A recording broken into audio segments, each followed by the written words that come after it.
Brought to you by Nova शुद्ध घी। जब जब खाए दिल खुश हो जाए, सदियों का नोवा शुद्ध देसी घी, सपना स्वस्थ भारत का। I love घी। 8वें वेतन आयोग को लेकर सरकार ने जनवरी से जो कंफ्यूजन शुरू किया था वो आज तक जारी है। तब भी जबकि सरकार वेतन आयोग का गठन कर चुकी है, टीओआर निकल चुका है, आजकल संसद सत्र चल रहा है, कई सांसद वेतन आयोग को लेकर सरकार से सवाल पूछ रहे हैं। सरकार की ओर से वित्त राज्य मंत्री पंकज चौधरी आए दिन जवाब दे रहे हैं। चूंकि संसद में किए जाने वाले सवाल जवाब में छेड़छाड़ नहीं की जा सकती, इसीलिए सबसे प्रामाणिक दस्तावेज वही है जो सरकार ने संसद में बोला। सरकार ने वेतन आयोग को लेकर ये कंफ्यूजन तो दूर किया है कि टीओआर में जो भी लिखा हो, वेतन आयोग में 69 लाख पेंशनर्स शामिल हैं, मतलब वेतन आयोग पेंशनर्स की पेंशन रिवीजन के भी फॉर्मूले देगा और रिस्ट्रक्चर करेगा। सरकार ने साफ कर दिया कि केंद्र सरकार में नौकरी कर रहे 50,14,000 कर्मचारी और करीब 69 लाख पेंशनर्स वेतन आयोग के दायरे में होंगे। दोनों मिलाकर ये नंबर बनता है 1,19,00,000। सरकार ने नया कंफ्यूजन ये पैदा किया कि वेतन आयोग की रिपोर्ट कब से लागू होगी, इसकी डेट को लेकर कमिटमेंट से शायद पलट रही है।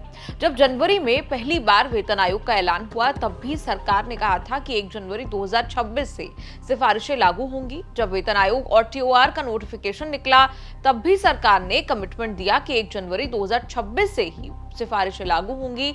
अब जितने लोगों का वेतन आयोग से वास्ता है या रहा है, उनको पता है कि 1 जनवरी 2026 से वेतन आयोग की सिफारिशें लागू नहीं हो रही हैं। सरकार ने आयोग को ही 18 महीने का समय रिपोर्ट बनाने के लिए दिया है। ये काम भी समय पर हुआ तो और 6-8 महीने सरकार लेगी। इस प्रोसेस में उम्मीद की किरण यही है कि देर से ही सही, जब मिलेगा तो एरियर के साथ मिलेगा।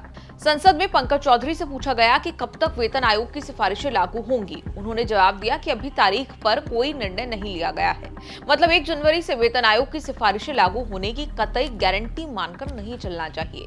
एक सवाल ये भी पूछा गया कि क्या 2026-27 के बजट में वेतन आयोग की सिफारिशें लागू करने के लिए अलग फंड रखा जाएगा। सरकार से जवाब मिला कि जब आयोग की सिफारिशें स्वीकार की जाएंगी, तब उन्हें लागू करने के लिए जरूरी फंड की व्यवस्था बजट में की जाएगी। मतलब 1 फरवरी को आने वाले बजट में वेतन आयोग के लिए फंड का ऐलान होगा या नहीं, ये सस्पेंस बना रहेगा।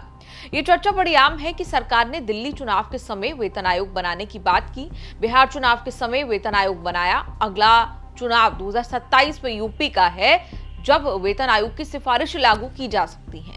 अगर 2027 की डेडलाइन भी मिस हुई तो फिर 2029 के लोकसभा चुनाव के समय लोगों को वेतन आयोग का फायदा दिया जा सकता है। हालांकि ये चर्चा उन लोगों में है जो सरकार की राजनीति पर भी नजर रखते हैं और चुनावी ऐलानों पर भी।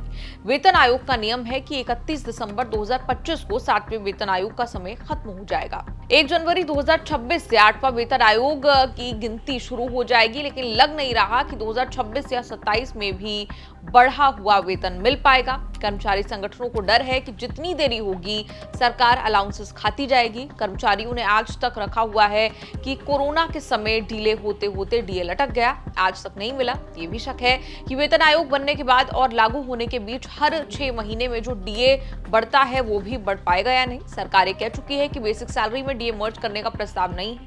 डीए रीसेट होकर 0 हो जाएगा और फिर आगे हर 6 महीने में 2-3% जो डीए बढ़ता है वही सिस्टम लागू रहेगा। 7वें वेतन आयोग के मुताबिक अक्टूबर में जुलाई वाला डीए मिला है, जनवरी का डीए ना जाने कब मिलेगा। रुपया पैसा के इस एपिसोड पर आपका क्या कुछ कहना है, कमेंट्स में लिखकर अपनी राय जरूर दें।